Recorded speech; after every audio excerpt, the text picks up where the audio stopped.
Bonjour, chers téléspectateurs. Nous sommes aujourd'hui, le samedi 22 mars 2025, et nous sommes très heureux de nous retrouver avec vous. Nous allons éviter d'avoir à commenter des informations aujourd'hui, parce que nous pensons que la thématique d'aujourd'hui est une thématique extrêmement importante. Nous l'avons intitulée Souvenirs, devoirs de mémoire et méditation. Pourquoi nous avons choisi cette thématique aujourd'hui? Parce que vous savez que nous sommes au mois de mars. Le Congo a connu une période extrêmement très sombre, notamment au cours de l'année 1977, où nous avons perdu en un laps de temps, non seulement notre président de la République, mais plusieurs grandes et hautes personnalités, comme le président Alphonse Massamba Deba, comme le cardinal Émile Biayenda. Et nous avons pensé qu'il fallait que nous rentrons dans une méditation, que nous évoquons, que nous fassions une évocation un peu, que nous essayons de nous remémorer ce qui s'est passé exactement. Et nous devons dire également que ce pays qui est le pays du Congo a connu des situations très sombres. À la conférence nationale, on avait fait le bilan des victimes de l'intolérance politique à 3000 personnes. Mais vous savez que la guerre dite du 5 juin 1997 nous a amené pratiquement à 400 000 personnes. C'est pour ça, parce que certains acteurs politiques ont voulu parler de la bêtise humaine, ils ont parlé d'un certain nombre de choses. Et nous savons que dans la pratique, les gouvernants ont comme peur d'évoquer ces situations. Et nous ne devons pas avoir peur. Je me rappelle que dans le message sur l'état de la nation, le président de la République avait souhaité que nous parlons aux jeunes des tragédies qu'on a connues dans le pays pour qu'ils en tirent les leçons. Et je suis surpris que pour ce qui concerne notamment la période de mars 77 et pour les autres périodes qu'on soit assez souvent muets. Et pourtant, nous devons informer. Il faut que les gens aient la connaissance. Il faut que les gens suivent. Il faut que nous tirons les leçons pour que nous ne retombons plus dans ce qui a été dit. À ce titre, je rappellerai qu'à la conférence nationale, beaucoup de choses ont été dites. J'essaie toujours de rappeler ce discours mémorable de Jean-Pierre Tister-Tchikaya qui, après avoir fait le bilan de cette situation critique, s'était écrié « plus jamais ça, plus jamais ça ». Mais vous savez aussi que nous avons eu le lavement des mains à la fin de la conférence nationale. Et les Congolais ont découvert que les acteurs politiques manquaient de sincérité, manquaient de franchise, manquaient d'amour du pays, manquaient d'amour du prochain. Parce qu'on ne comprend pas qu'après le lavement des mains, on ait pu connaître les situations difficiles et graves que nous avons connues. C'est pour ça que nous revenons et nous allons essayer de parler, d'évoquer cette période un peu sombre de l'histoire de notre pays. Nous allons distinguer en trois périodes. La première, ça sera la période de mars 1977. Après, nous allons évoquer la période de mars 2021. Là, je dis d'entrée de jeu que nous avons perdu un homme politique d'importance qui brise parfait Kolela dans des circonstances encore non élucidées. Il y a 4 ans pratiquement. Et à la fin, nous allons essayer d'évoquer le souvenir d'une personnalité également qui est en situation extrêmement difficile, pour laquelle nous avons toujours une pensée particulière et noble. Il s'agit de Jean-Marie Michel Moukoko, qui est né le 19 mars d'une certaine année. Et pour ça, nous lui vouons une pensée particulière pour lui souhaiter avec quelques retards un joyeux et heureux anniversaire, malgré la situation difficile dans laquelle il se trouve. Mes chers compatriotes, depuis le début de cette aventure de reconquête de nos droits bafoués, je n'ai cessé d'être à vos côtés. Faut-il le rappeler? Vous avez courageusement résisté au viol de la Constitution. Vous vous êtes opposé à un référendum illégal en vain. Face à cette dérive condamnable, je n'ai pas pu résister à l'appel de ma conscience. Peuple congolais, mes chers et valeureux compatriotes, qui, au prix de lourds sacrifices, avaient résisté au viol de nos droits fondamentaux. Certains de nos frères et sœurs ont été incarcérés pour avoir seulement osé exprimer leur opinion politique.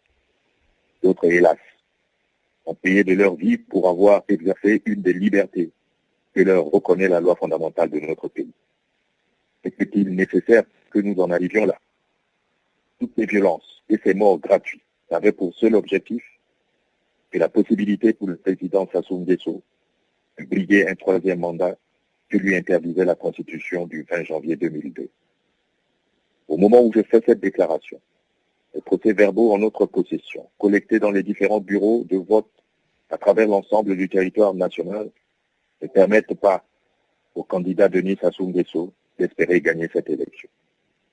Bien au contraire, malgré de multiples irrégularités organisées pour tronquer les résultats du vote, il apparaît parfois très loin derrière les principaux candidats de l'opposition.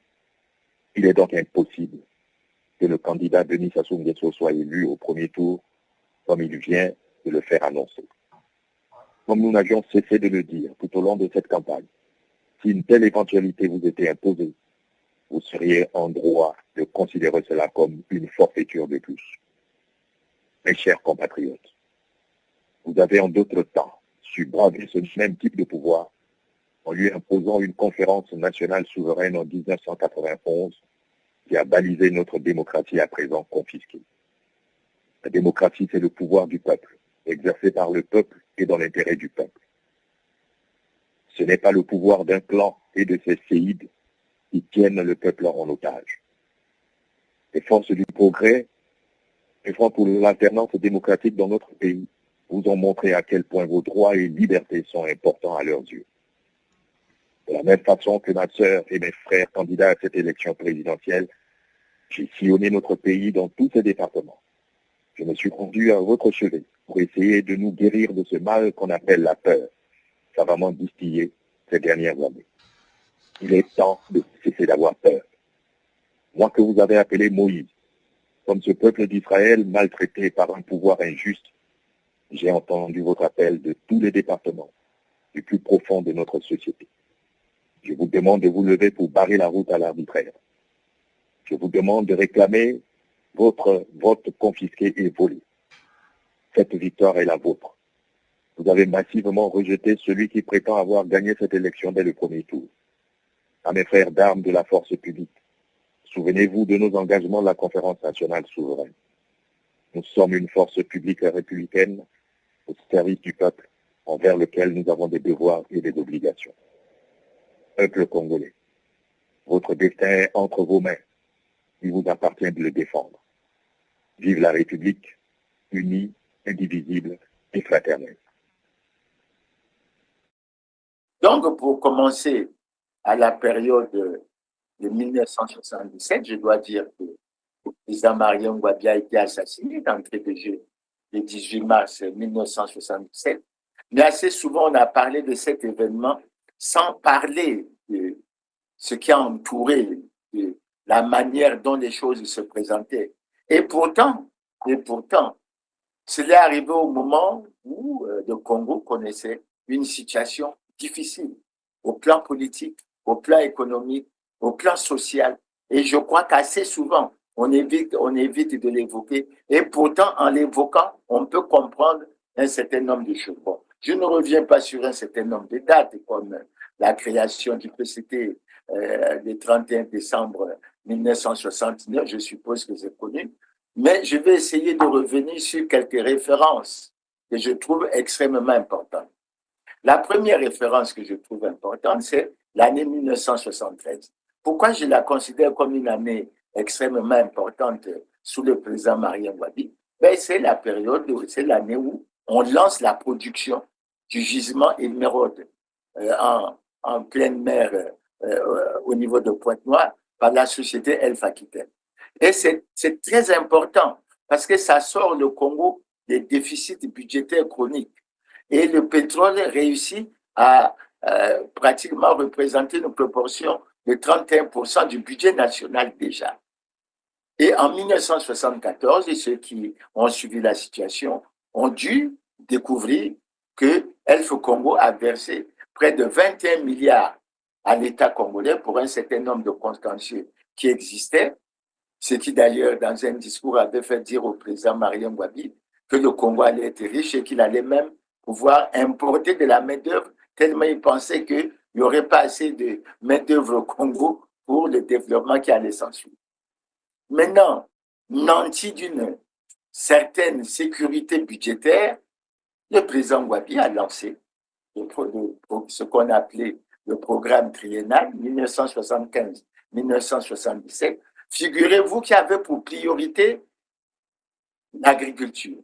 Ça veut dire que déjà à cette époque, le président Ngouabi, tout en sachant que les résultats commençaient à être intéressants au niveau de l'exploitation pétrolière, pensait déjà à la diversification économique et estimait que l'agriculture devait être le secteur sur lequel nous devions nous battre. Malheureusement pour le Congo, il faut le dire, la période enthousiaste n'a pas duré très longtemps et on a connu très rapidement le déclin au niveau des perspectives pétrolières.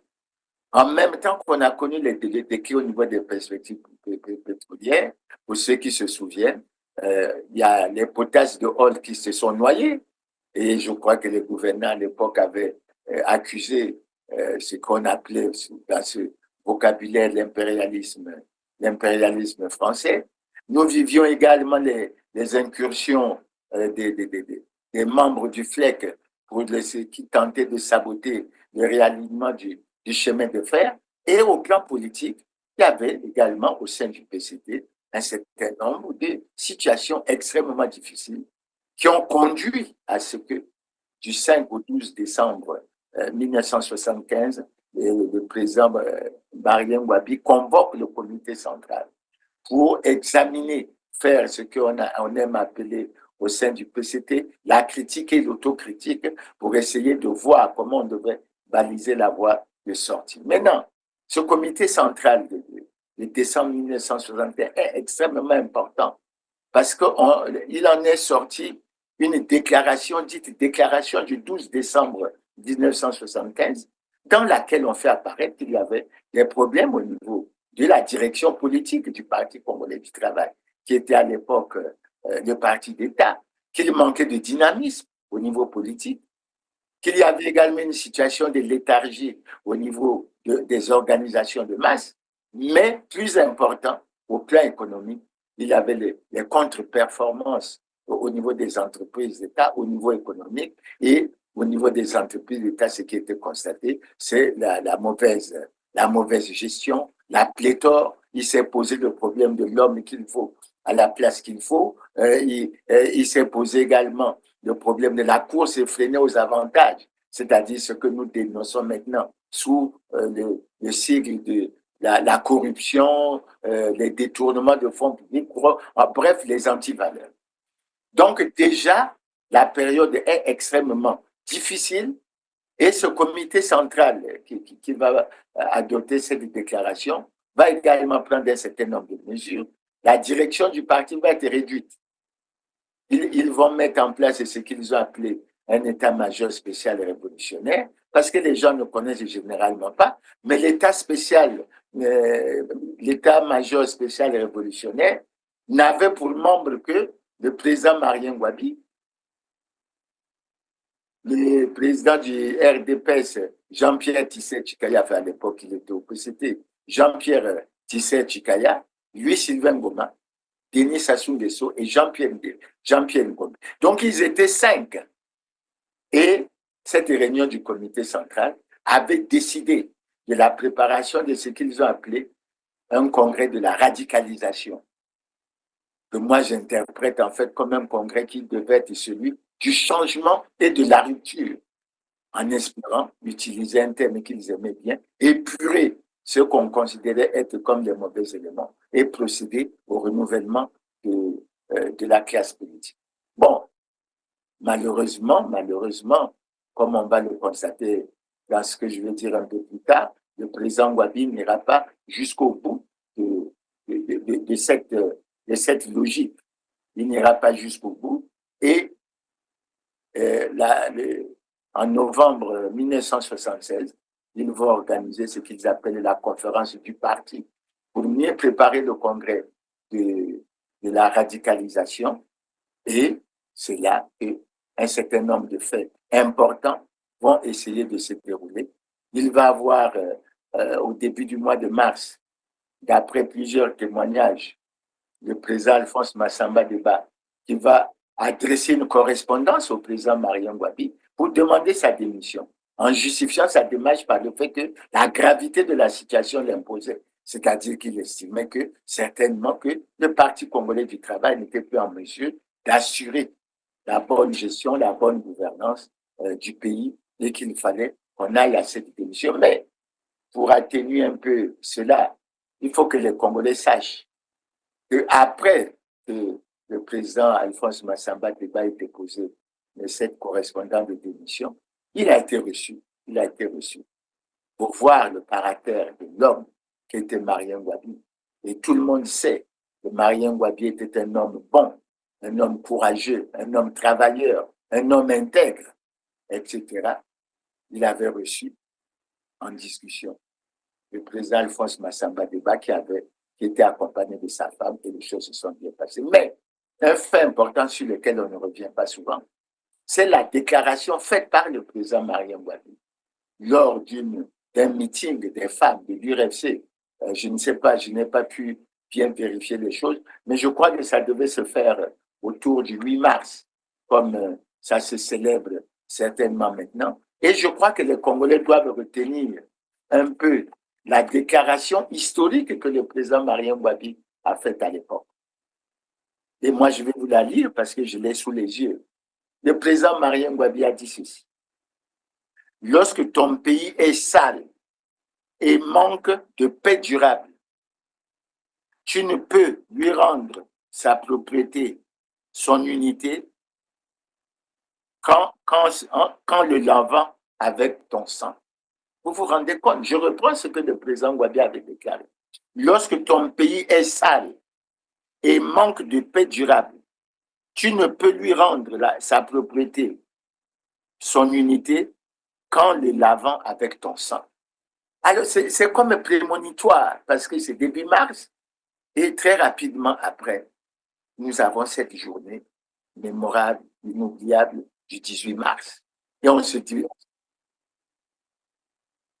disait certainement, on peut se dire certainement que, ayant les informations sur la situation réelle en tant que chef de l'État, le président Gwabi s'était rendu compte que tout autour de lui, il y avait des choses qui se tramaient. Évidemment, le langage utilisé à l'époque, c'était de parler de l'impérialisme. Mais je vous ai parlé de la préparation du congrès de radicalisation qui supposait qu'il y allait avoir une réorganisation des structures du parti qui allait également toucher aux hommes. Et je ne vous l'ai peut-être pas dit, au niveau de l'état-major spécial révolutionnaire dont je vous ai donné les noms, Jean-Pierre Tissé Tchikaya a été chargé de la permanence et de l'organisation du parti. Lui, Sylvain Ngoma était le Premier ministre. Denis Sassou Nguesso était le ministre de la Défense. Mais en plus, Denis Sassou Nguesso avait été nommé délégué au Conseil d'État chargé des problèmes de défense et de sécurité. Donc, il disposait pratiquement de tout l'appareil de sécurité entre ses mains. Et Jean-Pierre Gombe était celui qui s'occupait de la jeunesse du parti, qui avait également une très grande importance. C'est pour ça qu'avant d'évoquer cette journée du 18 mars, il est bon, à mon avis, d'avoir un peu ce contour pour avoir le contexte qui se présentait à l'époque. Maintenant, quand on arrive à cette journée du 18 mars, quand on suit les témoignages qui ont été faits, on peut retenir que le 18 mars, c'est très tôt, le président Marien Gwabi s'est rendu à l'université pour lui donner quelques cours. Il est revenu chez lui à l'état-major, puisque là, résidence officielle qu'il occupait était dans l'enceinte de l'état-major des forces armées congolaises. Après, il a reçu le président de l'Assemblée nationale de l'époque, Alphonse Moussou-Poitiers. Après, il a reçu le cardinal Émile Biayenga. Et puis, rapidement, il s'est passé l'irréparable. C'est-à-dire que le président Marien Ngouabi a été assassiné en plein jour, aux environs de 14h30. Dans cette journée, au cours de cette journée du 18 mars, après la mort du président Marien Ngouabi, on a appris la mort d'un grand officier, Kimwala Kaya. Et il y a eu plusieurs arrestations de plusieurs cadres politiques, etc. Et il y a eu un climat de psychose, une insécurité, la peur qui a gagné pratiquement tous les Congolais, sinon tous les Brazzavillais. On s'est demandé qu'est-ce qui se passait, surtout que avec l'événement de la mort du président Marien Ngouabi, etc.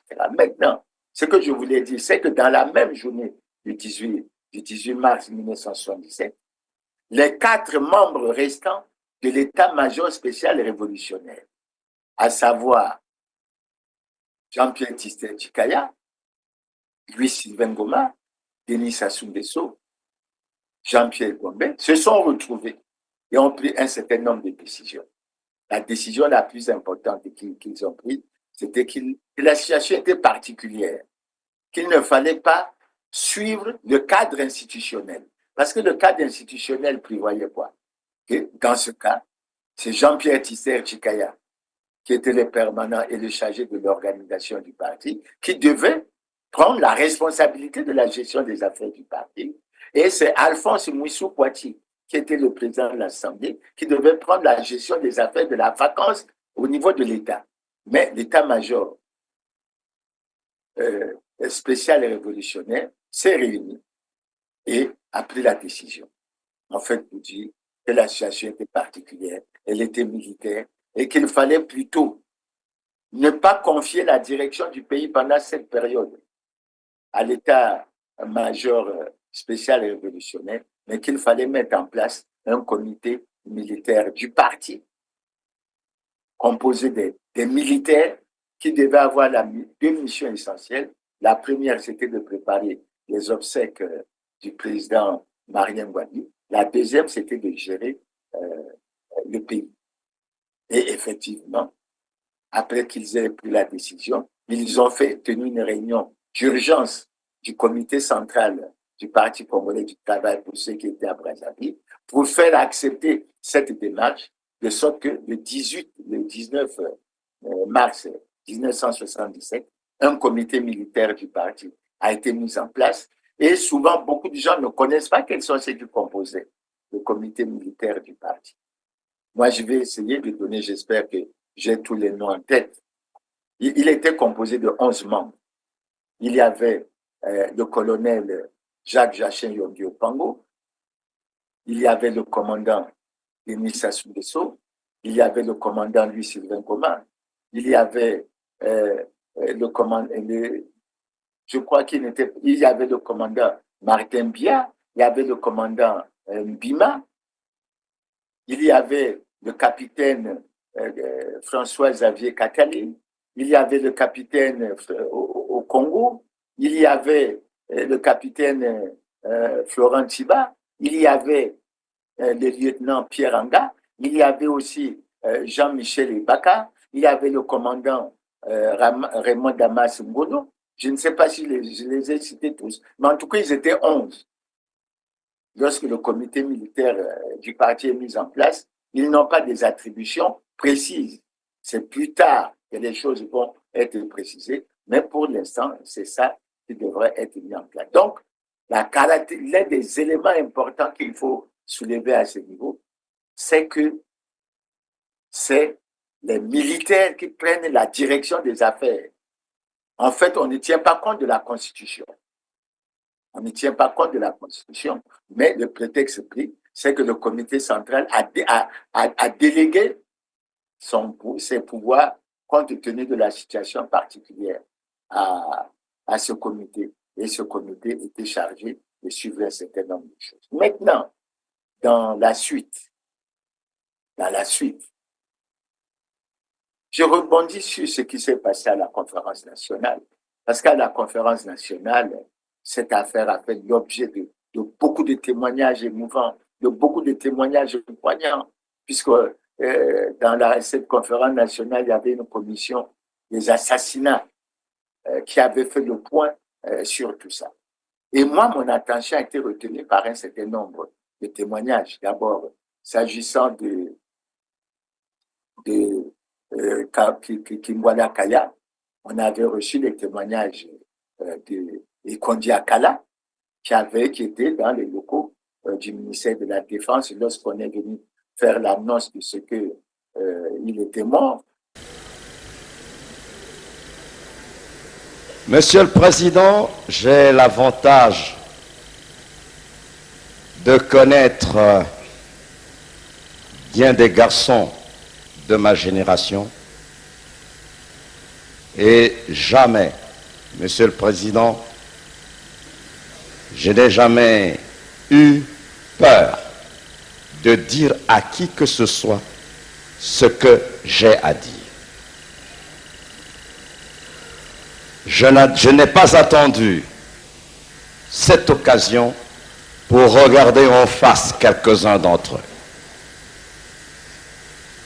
Ce que j'aimerais en préalable dire, qu'il est très pénible d'être des personnes comme nous, lorsque nous prenons la parole, il apparaît comme une malaisance chez certains de vouloir écouter et de savoir. Personnellement, Monsieur le Président, j'en souffre énormément. Je suis de ces nordistes, Monsieur le Président, qui ne connaît le Nord que parce que je suis né de parents venus du Nord. Et ce n'est pas une fatalité. Et ce n'est pas non plus un hasard si je suis assis aux côtés de Moudiledon Massengo.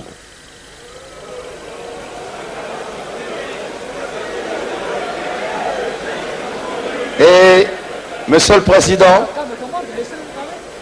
Président, ces bruits ne m'émeuvent nullement. Nullement, Monsieur le Président. Nullement. Parce que, parmi eux, il est plus aisé pour certains de parler dans les interviews que là. C'est ici, Monsieur le Président, que nous devons nous regarder en face, pas en profiter pour les boire. Je mets au défi ceux qui sont spécialistes du brouhaha de venir et contester, micro en main, arguments dans la bouche, et nous faire du chahut comme si nous étions à l'école primaire. Voici la version des faits vécue par ma modeste personne ce 18 mars 1977. Monsieur le Président, j'étais, comme bon nombre qui sont dans la salle, membre du comité central du Parti congolais du travail, éjecté le 5 février 1979 pour ligne droitière et liquidationniste, que je me refuse de commenter. Membre du comité central du Parti congolais du travail, je suis appelé au téléphone par le commandant Sassou Nguesso en personne aux toutes premières heures de l'après-midi. Cependant, je n'ai pas eu le privilège de la chronologie des faits donnée hier par l'autre membre du comité central, en la personne de Lekunzu. Dans sa superbe et fantastique version de cet après-midi du 18 mars.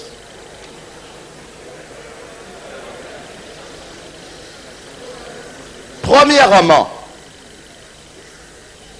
une escorte militaire formée de jeeps envoyée par le commandant Sassou à mon domicile est venue me chercher, comme bon nombre de membres du comité central présents à Brazzaville ce 18 mars.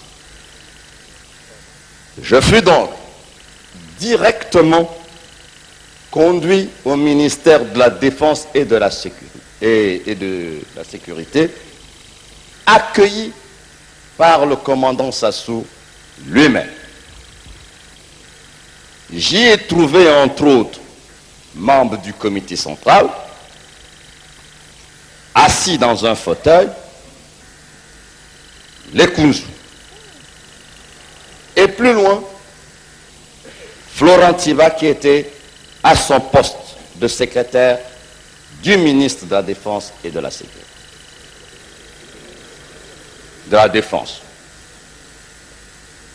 Deuxièmement, au milieu de cet après-midi, alors que j'étais assis, comme les autres membres du comité central invités comme moi par le commandant Sassou Nguesso,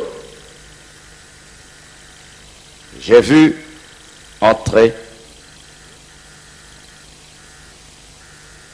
je ne peux pas dire décontracté, le président Massamba Deba. Je me suis immédiatement levé et lui ai cédé ma chaise. Nous nous sommes salués, car le président Massamba Deba et moi avons des liens de famille en la personne de son neveu, qui est mon ami de promotion. J'ai cité Jean Toumi. Troisièmement, le président Massamba Deba était vêtu tel que nous le voyons sur cette photo, avec un costume bleu avec des rayures blanches. Je lui ai dit, tonton, mais qu'est-ce que tu es venu faire ici? Il m'a désigné Lazare Mwanga. Je n'ai pas fait la relation en ce moment-là. Ensuite, il a sorti de sa veste une déclaration. Certainement qu'il devait faire. Certainement qu'il était invité là à venir faire une déclaration. Et je souhaiterais savoir ce qu'est devenu ce papier-là. Je n'ai plus revu le président Massamba Deba, que sinon par les communiqués du petit matin. Lorsque le commandant Sassou est revenu au lieu où nous nous trouvions rassemblés, nous, membres du comité central, il se mit en colère contre la personne qui avait cédé la chaise au président Massamba Deba. Alors, j'ai compris que le tonton n'était pas venu là pour prendre un verre.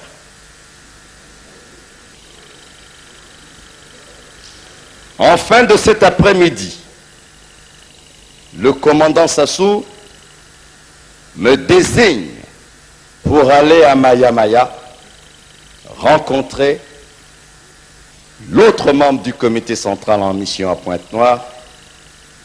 J'ai nommé Tister Chikaya. Ma mission était de lui annoncer la terrible nouvelle que nous savons tous. Mais ce choix de ma personne pour aller à la rencontre de Tister Chikaya n'est sûrement pas innocente.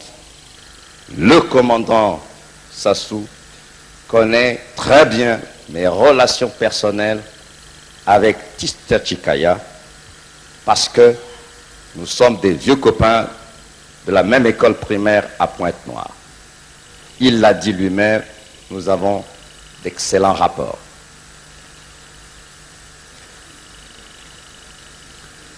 Mais en quittant le ministère de la Défense pour aller à Malavaya,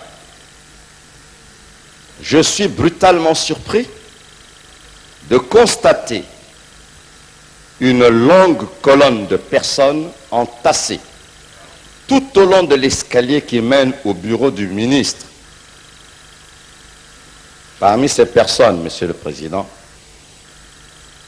je reconnaissais le colonel David Mouchaka, à qui j'ai fait une petite tape dans le dos. Mon grand frère Félix Mouzabakani dans la salle. L'ami Mazela qui a parlé avant moi hier. Toutes ces personnes étaient encadrées par des officiers cubains, armés jusqu'aux dents. Ces personnes citées tout à l'heure par moi peuvent le témoigner. Ils m'ont tous regardé puisqu'ils me connaissaient tous. C'était comme un soulagement. Ils m'ont demandé « Qu'est-ce que tu fous là, toi et Kondi ?» Je leur ai dit ce qui se passait. Ils peuvent le dire. Je n'ai pas besoin d'aller plus loin. Mais ils ont compris qu'il y avait une situation. Et c'était des militaires. Je n'ai pas vu de civils parmi eux. Plus tard, le commandant Sassou désigne Émile Pomabia et moi pour aller à la rencontre du colonel Yumbi qui se trouvait à Owando. Peut-être parce que pensait-il que nous étions des gens de la cuvette comme lui, et pourquoi pas.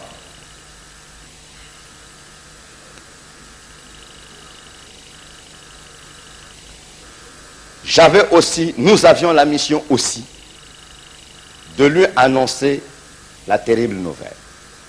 Mais jusque-là, Monsieur le Président, ni Pomabia ni moi n'avons été, comme tous les autres membres civils du comité central du parti, n'avons pas été emmenés où que ce soit pour savoir ce qui s'était réellement passé sur la personne du président Marien Ngouabi. S'agissant du président Ngouabi lui-même, nous avons suivi beaucoup de témoignages assez émouvants, assez pathétiques au niveau de la conférence nationale. Et moi, j'ai eu à le dire à plusieurs occasions. Le témoignage le plus pathétique que j'ai retenu, s'agissant de la mort du président Ngouabi, c'est celui qui a été fait par le médecin colonel Kouka Bemba, qui était ministre de la Santé du président Ngouabi et qui avait suivi un certain nombre de cette situation de façon particulière et qui a révélé aux gens que lorsqu'il est parti regarder le corps du président Massamba Diba, il a réalisé que le corps était vêtu d'un abakos beige très beau. Mais lorsqu'on a retourné le corps, on a vu que derrière, il avait beaucoup de trous. On s'est demandé s'il avait été criblé de balles, mais que sur la tenue que le président Marien Ngouabi portait, il n'y avait aucune trace de sang. C'était d'autant plus pathétique que le docteur Kouka Bemba a ajouté qu'en réalité, il a réalisé la carotide du président Marien Ngouabi avait été coupée et il a apporté à notre connaissance, puisque nous ne connaissions pas ces affaires de médecine. Lorsqu'on vous coupe la carotide, en très peu de temps, le corps est vidé de tout le sang. Et il s'est lui-même posé la question, comment la carotide a été coupée, le corps a été vidé de tout le sang. Et il porte une tenue qui ne porte aucune trace, aucune goutte de sang. Ça paraissait quand même assez curieux. C'était l'artère carotide, qui est grosse comme ça, qui laissait sortir le formol. Monseigneur, c'est quoi l'artère carotide? c'est cette artère qui alimente, qui amène le sang à la tête. Et c'est cette artère que votre cuisinier coupe quand il veut tuer le mouton. Quand vous coupez la gorge d'un mouton, en moins de 2 minutes, votre mouton est mort. Et quand à un homme, on coupe cette artère carotide, il sort ces 6 litres de sang qu'il a en moins de 2 minutes. Il évacue tout son sang et il meurt sur le champ. J'insiste dessus, pourquoi, monseigneur? C'est parce qu'au procès de 60, je ne sais pas combien, au procès Marien Ngouabi, le bruit courait que le président Marien Ngouabi est arrivé vivant et qu'un médecin passé par là a mis la piqûre. Je pense que tout le monde a entendu ces choses-là, ces élucubrations. Le président Marien Ngouabi est mort sur le coup. Carotide coupée. Et on ne peut plus faire 1 mètre quand la carotide est coupée. C'est un arrêt de mort brutal et violent. Donc, personne n'a mis la piqûre sur le président Marien Ngouabi quand on a mené sa dépouille à l'hôpital militaire. Donc, nous continuons notre travail et en retournant le corps du président Marien Ngouabi, nous constatons que dans le dos, il y avait plein de trous. Des trous faits avec quoi? Je me suis dit, mais c'est beaucoup de trous dans le dos et jusqu'à la base du cou. Bon, on a dit, bon, écoutez, constatez les trous, ne cherchez pas à savoir ce que c'est. On pense que c'est des balles, mais ça pouvait être aussi, monseigneur, autre chose. Donc, nous préparons le corps du président, nous réparons les dégâts qu'il avait à la face.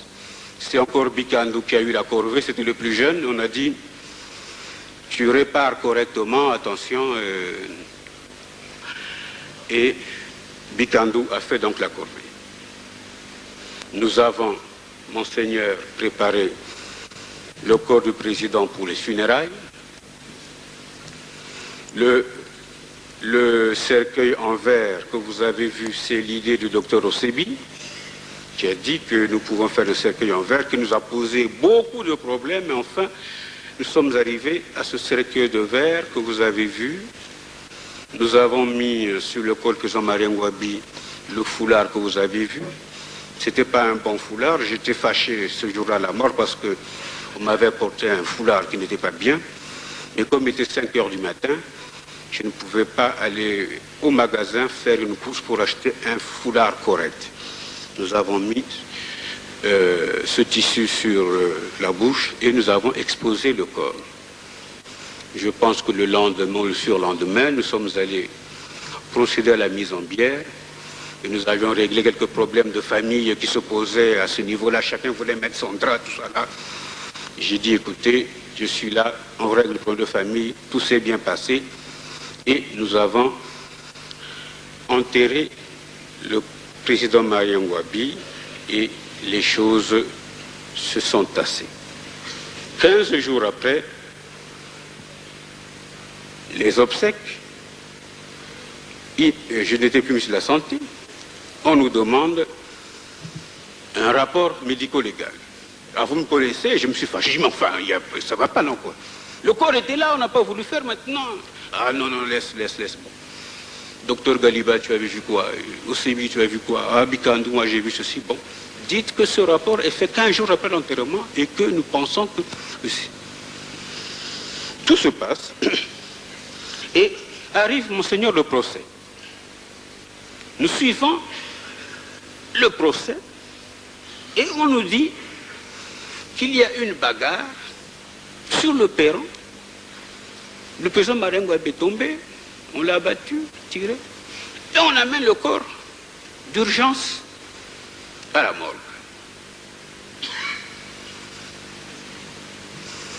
Ce ceci ne suscite pas en nous un doute.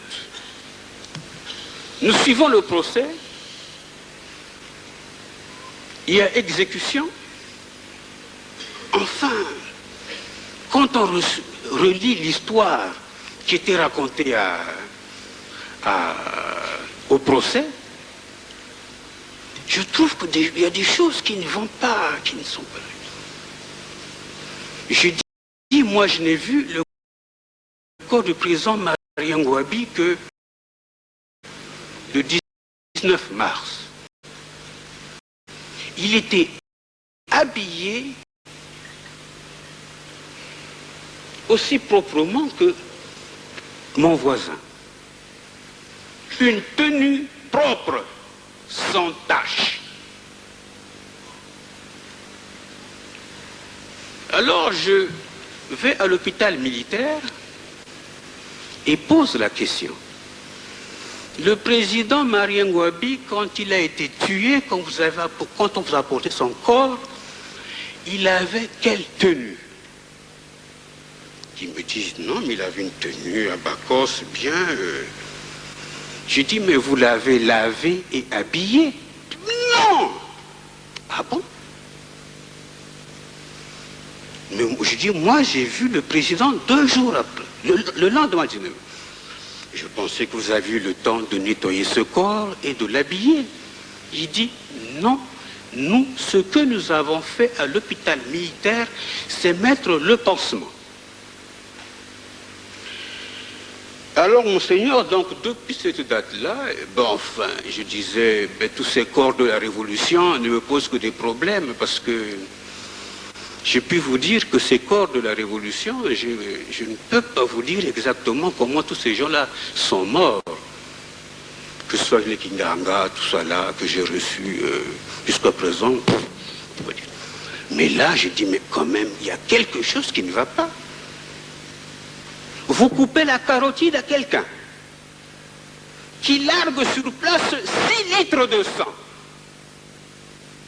Et le bonhomme arrive propre, habillé comme moi aussi, sans sang. Il a des trous dans le dos. Et la tenue qu'il porte n'a pas de trace de trous. Mais il y a quand même quelque chose qui ne va pas. Je dis non.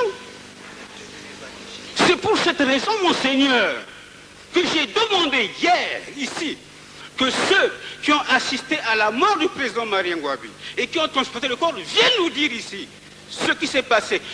Entre le moment où le président Marien Ngouabi est mort et où il est arrivé à l'hôpital militaire.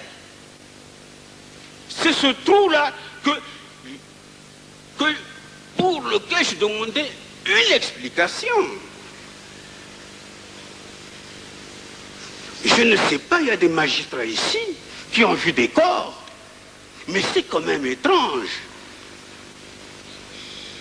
Où il y a un trou entre nous où on dit qu'on a pris le corps de Marien Ngouabi, on était à l'hôpital, mais si on avait ramassé ce corps par terre, mais il serait couvert de sang.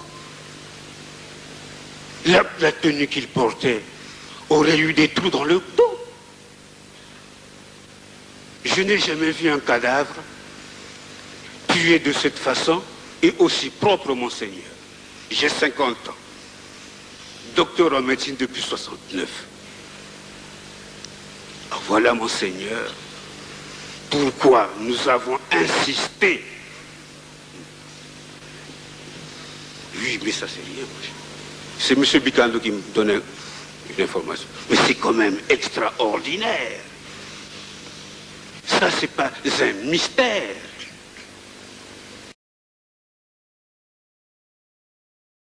Voilà l'un des éléments qui a retenu notre attention. L'autre élément qui a retenu notre attention, c'est la mise en place très rapidement par le comité militaire du parti d'une commission qui était chargée de faire l'enquête sur cette affaire.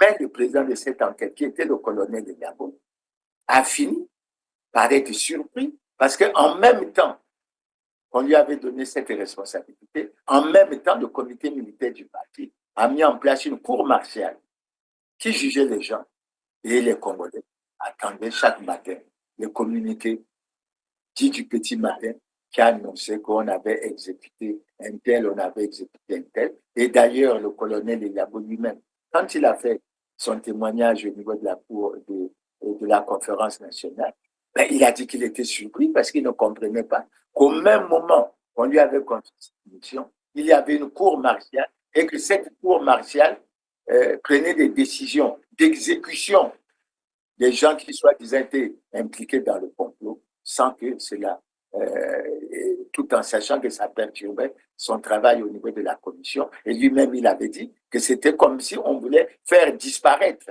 un certain nombre de preuves, etc. Et c'est là où, assez souvent, sur cette question, et c'est là où il faut certainement essayer de, assez souvent de méditer là-dessus, est-ce que véritablement, s'agissant du président Marien Ouattara, après ce qui a été dit, il y a eu une commission d'enquête, il y a eu une cour martiale. En 78, il y a eu un procès. Est-ce que finalement, il en est sorti la vraie vérité?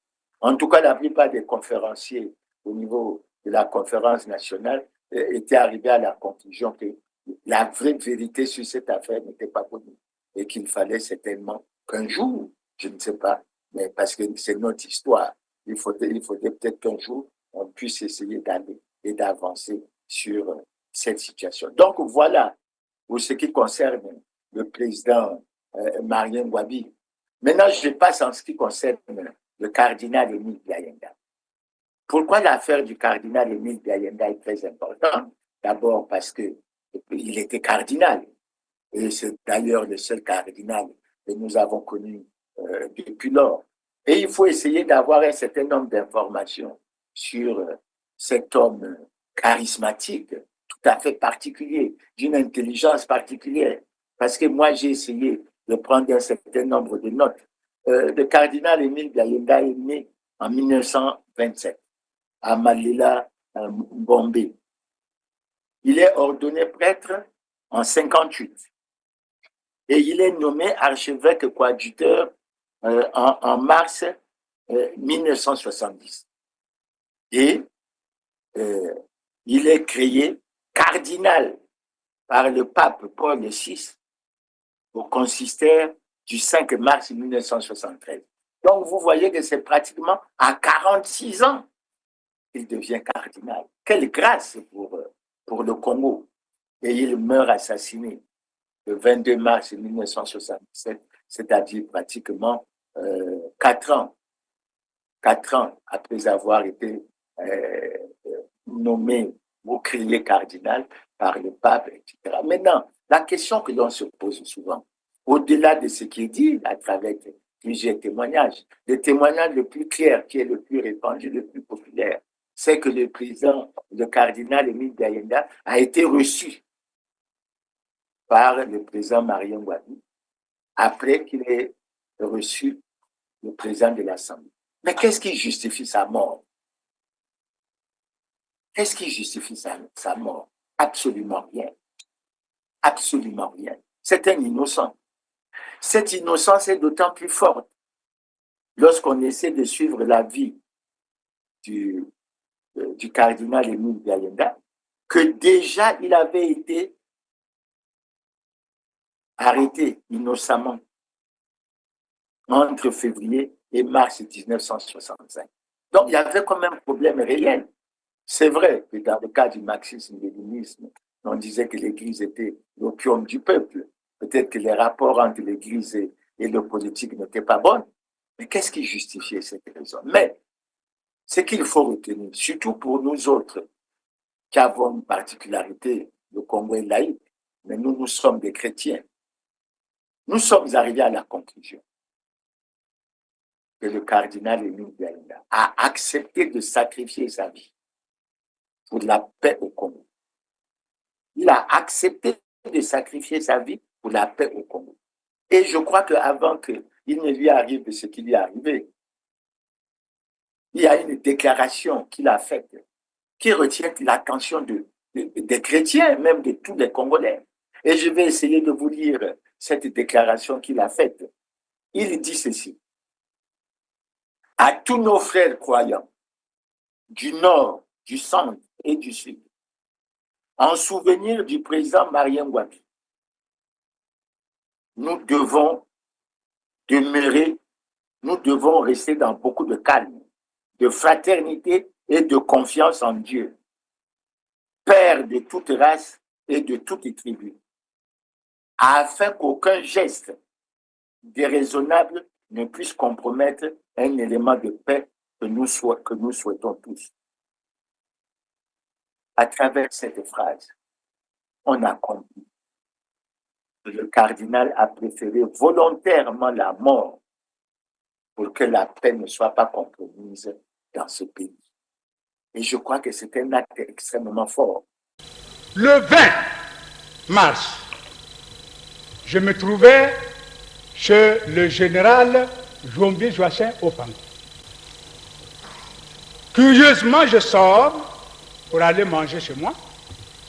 Je trouve une Land Rover blanche stationnée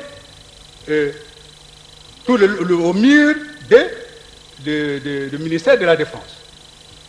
Je trouve 4 camarades. Un camarade qui sort dans la voiture avec un bidon en main. Il partait droit vers le ministère. Et les 3 autres sont restés debout. J'arrive, je le vois, c'est au Salé. Je trouve au Salé. Bon, les autres, c'est un parachutiste, un policier, je ne les connaissais pas.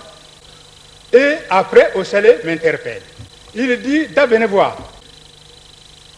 Il me dit, vraiment, les camarades là, bon, c'est mes amis, tu peux les conduire là, ils vont prendre quelque chose, ils ont oublié les documents là. Je ne refuse pas. Je suis rentré dans la Land Rover. Le parachutiste en question rentre. Et on dépasse un peu là, et il me dit, à droite, dans une parcelle. Moi, je braque la voiture à droite. Alors, pendant ce temps, pendant que je faisais la manœuvre, son ami descend, qui était dehors. Lui, il est resté avec moi dans la cabine. Et son ami, maintenant, j'entendais une voix. Il n'est pas là. En haut d'une maison. Il n'est pas là. Lui, ici de dire, mais comment on l'avait laissé là? Il n'est pas là, mais comment? Il n'est pas là, c'est qui pour moi? L'anonymat.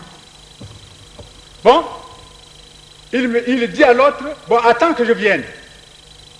Il me dit, tourne la voiture. J'ai tourné la voiture. Et il a rejoint son ami en haut. Ce qu'ils ont traité. Alors, ils descendent tous les deux.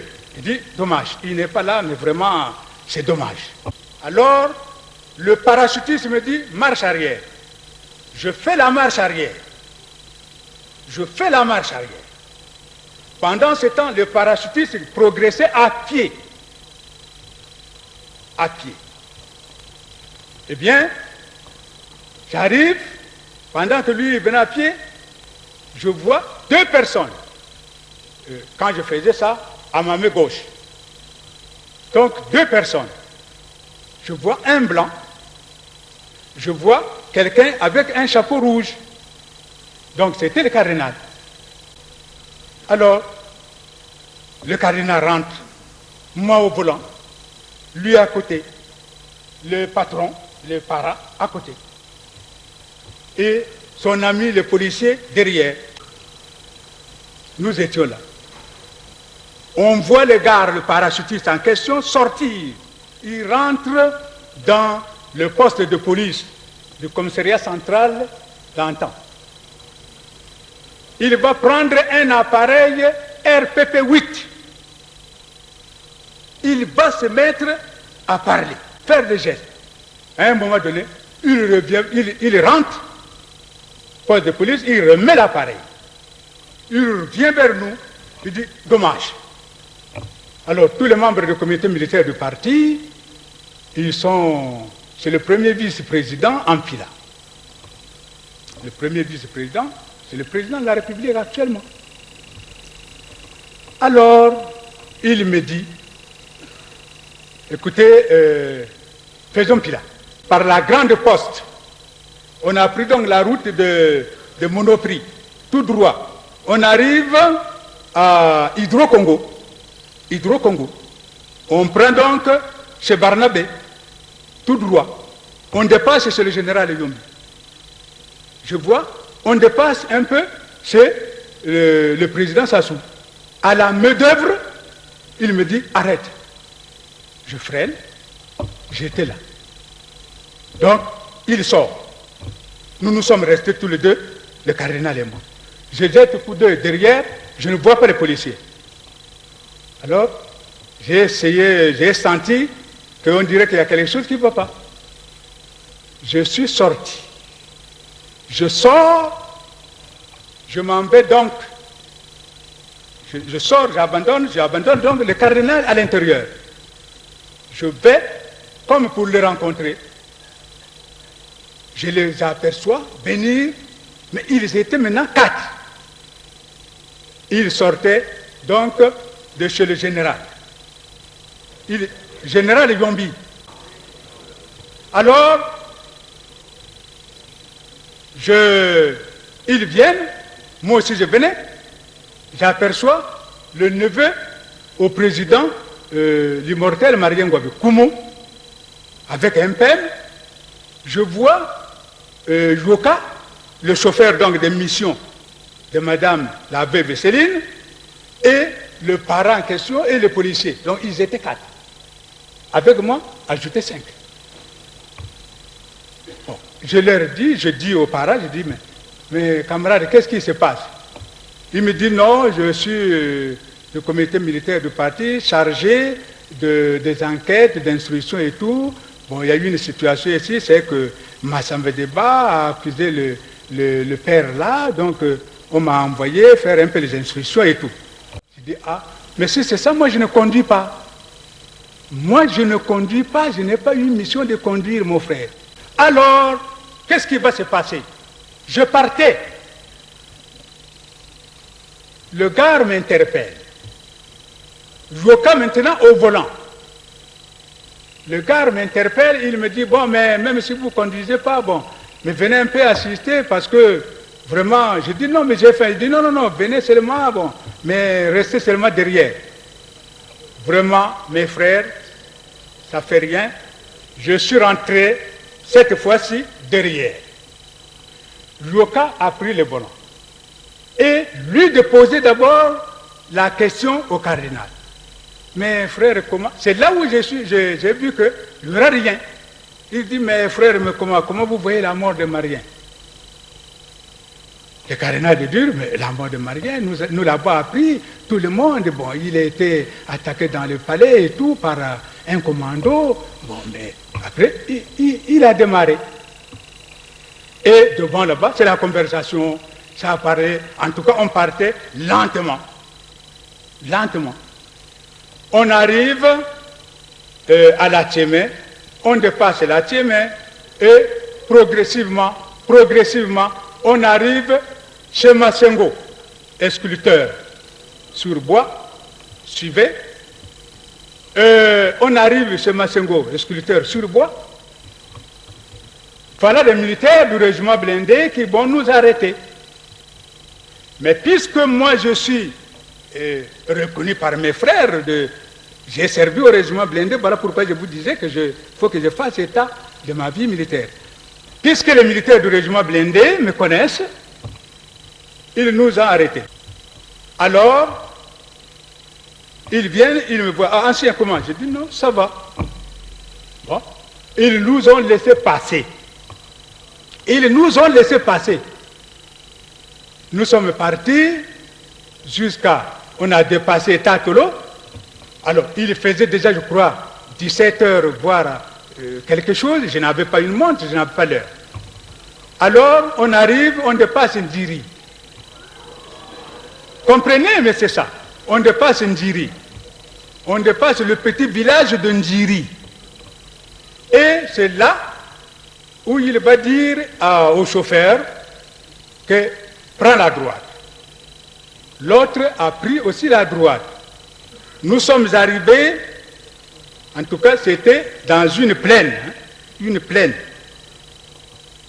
le chauffeur freine, lui, le parachutiste en question sort. Il sort, le chauffeur reste là, je vois maintenant le policier sortir et le nouveau président sortir, ils vont se remettre en retrait, tous les deux. Ils manœuvrent les armes, frappent pas. Maintenant, le parachutiste vient, le cardinal comme ça, le parachutiste là, et moi je suis venu, je me suis mis à côté de lui. Maintenant, il commençait déjà à dire, vous avez tué Marien, il faut expliquer, vraiment, Massamba Deba vous a accusé. Le cardinal lui dit, est-ce que vous avez la preuve? Si on appelle Massamba Deba, il peut prouver la preuve ici, que moi c'est moi qui suis à l'origine de la mort de Marien. Et voilà, brutalement, je ne sais pas ce qui lui a été arrivé, il commençait à s'énerver là. Pour moi, je croyais que ce sont des mesures d'intimidation. Voilà, vous avez tué Marien, il faut le dire, je m'en fous, tant pis. Allez.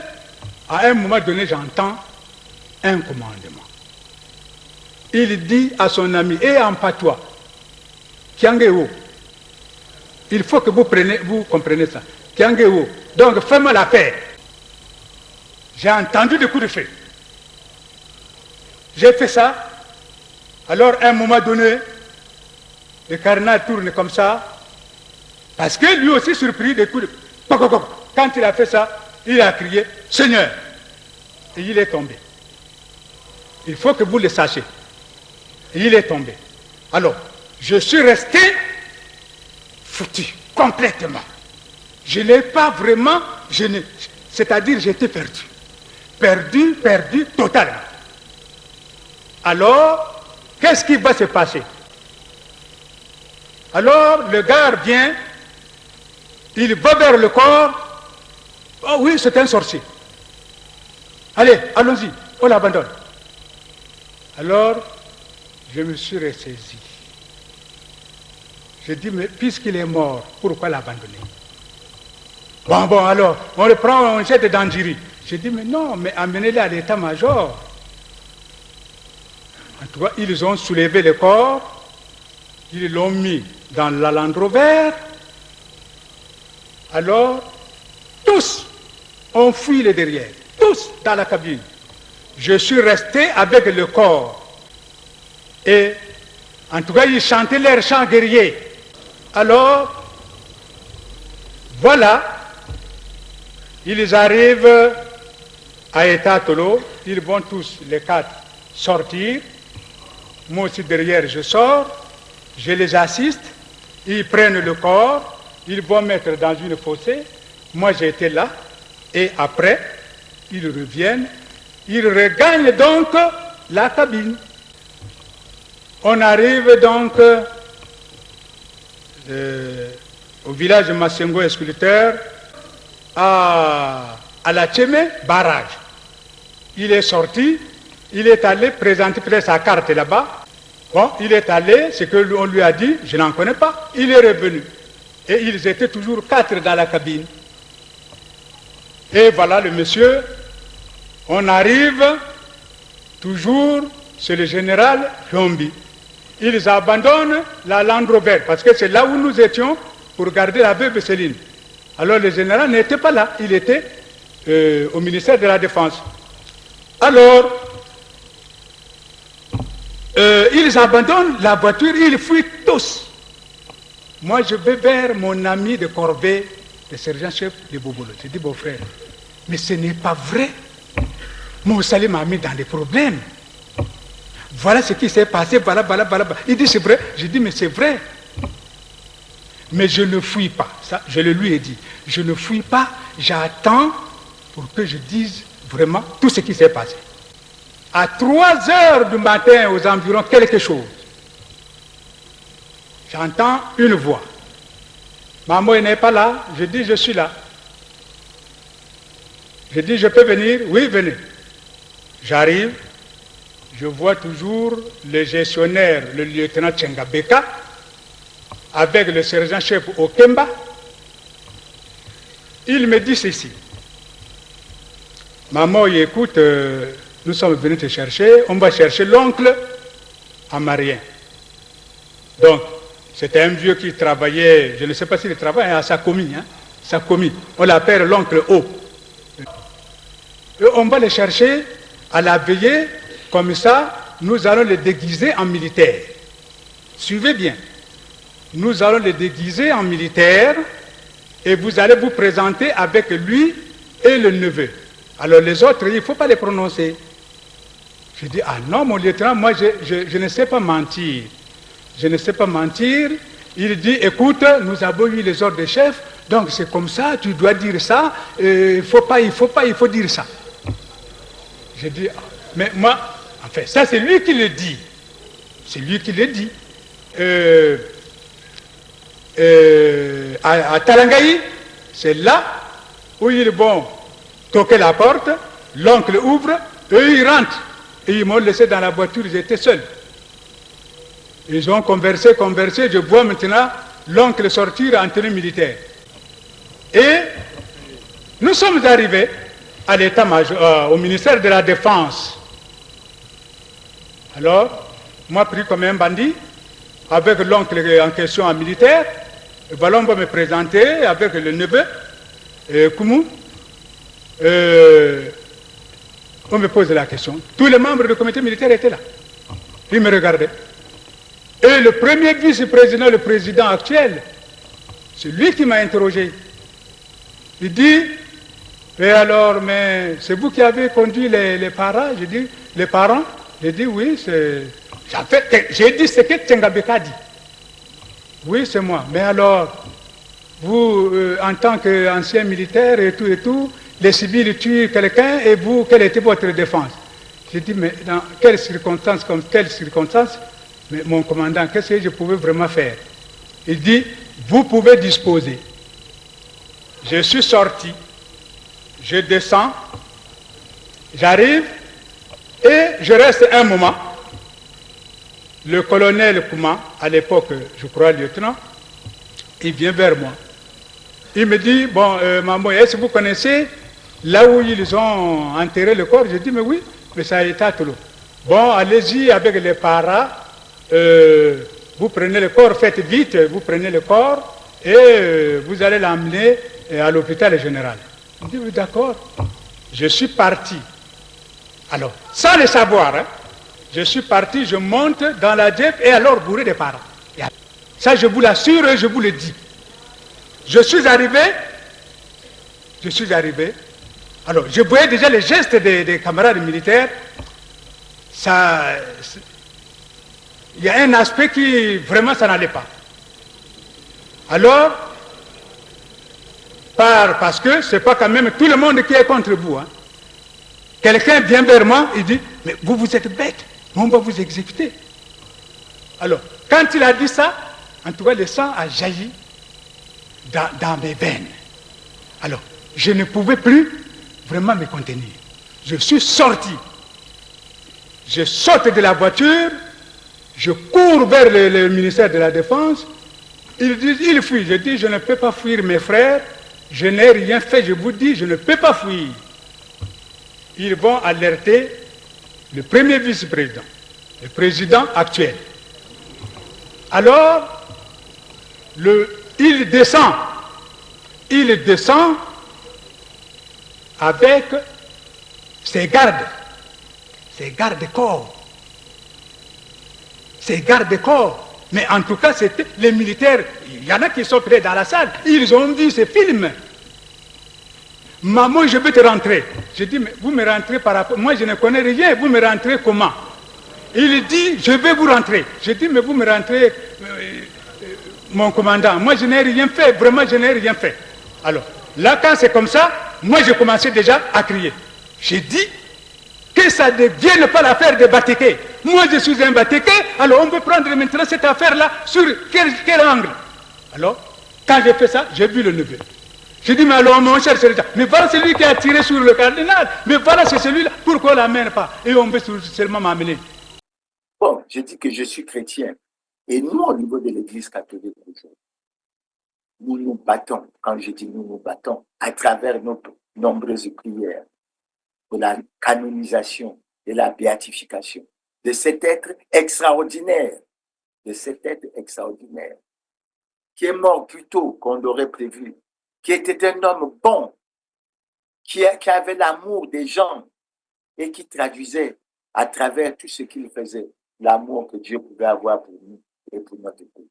Et la question que l'on se pose souvent, pourquoi avoir tué cet innocent? Pourquoi avoir cherché à créer des problèmes avec l'Église? Quel était le motif essentiel? Est-ce que le simple fait de la rencontre avec le président Marien Ngouabi, le 18 mars, à une heure que ce n'est pas lui qui avait décidé de cette heure, on suppose que c'est le protocole d'État qui avait décidé de cette heure. Pourquoi on en est arrivé là? Et c'est pour ça qu'il faut méditer sur toutes ces questions. Parce que le 22 mars 1977, le cardinal Émile Gayenda a été enlevé, tué dans des conditions que nous considérons comme tragiques et mystérieuses. Il a subi des faits d'une extrême gravité et c'est dommage pour ce pays. Et je crois qu'il faut assez souvent s'interroger lorsqu'on médite sur ce genre de questions. Il y a combien d'innocents qui ont dû perdre la vie comme ça dans notre pays, dans ce que nous aimons appeler souvent les victimes de l'intolérance politique. Pour certains, c'est, dit-on, les victimes de la bêtise humaine. Et nous constatons, et depuis sa mort, puisque nous célébrons le 48e anniversaire de sa disparition. Mais le Congo n'a plus jamais eu de cardinal. Le Congo n'a plus jamais eu de cardinal. Et quand nous suivons que même les plus hautes autorités font parfois des démarches auprès du pape pour espérer ou solliciter ou obtenir qu'on puisse nommer un nouveau cardinal, mais nous notons, au-delà des correspondances qui ont été envoyées à l'époque au pape, publiquement sur les territoires congolais, les gouvernants n'ont jamais demandé publiquement pardon pour cet acte. Et lorsqu'on médite, je crois que c'est sur tous ces aspects qu'on devrait passer et qu'on devrait voir arriver un certain nombre de choses. Maintenant, après, parce que le cardinal Émile Gayenda lui a été assassiné le 22 mars 1977, vous voyez bien que contrairement aux autres, parce que les autres sont passés soit au niveau de la commission d'enquête, s'ils sont passés soit au niveau de la cour martiale, lui n'est pas passé ni par la commission d'enquête, ni par la cour martiale. Ça veut dire que la décision de le tuer avait été bien prise dans un certain nombre de cercles. Et que visait-on? Je crois que l'histoire aura l'occasion certainement de répondre et de donner des bonnes réponses à cette situation. Maintenant, après le cas du cardinal Émile Gayenda, je passe au cas du président Alphonse Massamba Deba. Le président Alphonse Massamba Deba, à travers les lectures qu'on a pu avoir, a été un militant du PPC de Jean-Félix Tshikaya. Et en 1956, il a quitté le PPC de Jean-Félix Tshikaya pour adhérer à l'UDDA, l'Union de défense, je crois, des intérêts des Africains, etc., du président l'abbé Fulbert Youlou, de l'abbé Fulbert Youlou. Et en 1959, il devient président de l'Assemblée nationale. En 1961, il quitte l'Assemblée nationale pour devenir ministre du Plan et de l'Équipement. Et ce qui caractérise Alphonse Massamba Deba, c'est son caractère austère, que les gens essaient de justifier par son origine religieuse, parce qu'il est protestant. Il est protestant. C'est son amour du travail, c'est son amour du prochain, c'est son intégrité, c'est sa compétence, qui fait d'ailleurs qu'il n'est pas pris dans le flot des critiques que les Congolais font aux membres du gouvernement de l'abbé Fulbert Youlou, qui, semble-t-il, se caractérise par leur goût irrépréhensible pour le faste et pour leur arrogance. Et Alphonse Massamba Deba et d'une très grande réputation d'être un bon travailleur et d'avancer. Maintenant, étant bon travailleur, mais il a eu des divergences de vie politique avec le président Joulou, ce qui fait qu'en mars 1963, il quitte le gouvernement au vu de ces divergences et il se retire, semble-t-il, à beaucoup. Et c'est comme ça qu'en août 1963, lorsque l'abbé Fulbert Youlou présente sa démission, les chefs militaires de l'époque, notamment Moutsaka et Mouzabakani, vont aller chercher le président Alphonse Massamba Deba pour lui confier les rênes du pouvoir et essayer de faire qu'il aille de l'avant. Mais ce n'était pas une période extrêmement facile. Et très rapidement, il a participé, il s'est fait élire à une élection dont il était le seul candidat, je crois, en décembre 1963. Il a contribué, il a participé à la mise en place du MNR, le Mouvement national de la Révolution, dont il était le secrétaire général. Ambroise Mazalali en était le premier secrétaire, et c'est l'époque pour ceux de mon âge qui l'ont connu, où il y avait la GMNR, où il y avait la défense civique. Donc, il y avait au niveau politique un certain nombre de problèmes qu'il fallait résoudre sereinement. Mais le président Alphonse Massamba Deba s'est fait distinguer par sa rigueur dans la gestion. Et c'est sous sa présidence que le Congo a lancé le processus de son industrialisation.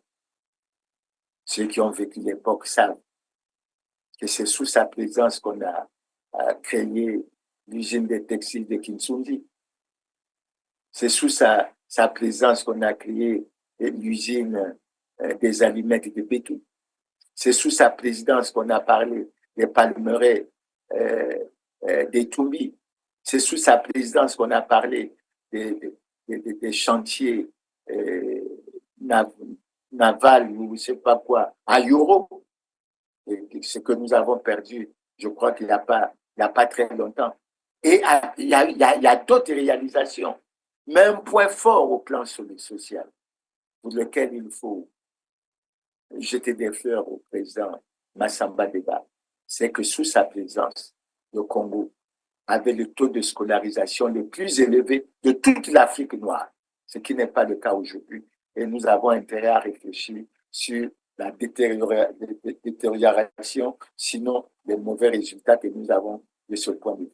Et au plan social également, un certain nombre d'actes forts ont été posés, mais au plan politique. Il est régné dans le pays avec la GMN, la défense civile, une espèce de climat de terreur qui a atteint son apogée,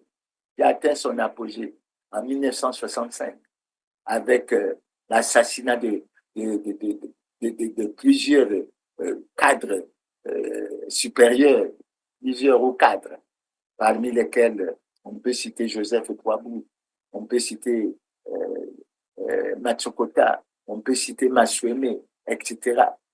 Mais au sein de l'appareil politique, les conflits devenaient extrêmement nombreux.